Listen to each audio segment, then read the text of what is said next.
तो जी पूरा हो बाकी है वो सब अभी एकदम पूरा मुस्तैद देखो ना। चलिए व्यवस्था है ना कुछ। साड़ू जी के घर के ढलैया हले चलिए देखे ले जरूरी है भाई।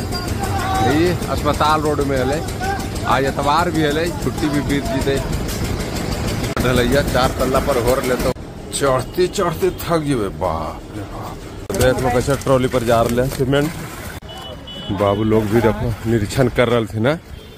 बेटवा जरूरी निरीक्षण करना में सब मिस्त्री लोग लगा लखिन।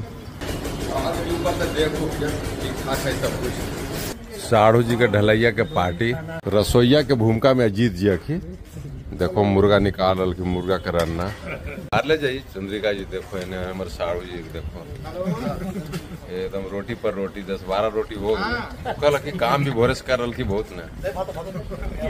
रोशन जी देखो अभी शुरू नहीं किया मुस्कुराते हुए आने बुतर वाला डॉक्टर ने देखो डॉक्टर सुनील कुमार उनकर देखो हेड ऑफ डिपार्टमेंट लगी देख लो मुर्गा रन माइन कर हम निरामी से नहीं है इसने सोच लो कि हम हमरो थरीवा देख लो।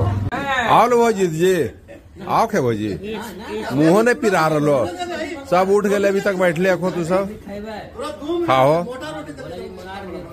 पारो होटल देख लो पता बहुत अच्छा स्वादिष्ट खाना है। जरूरत रहते तो वो तू सब एक दिन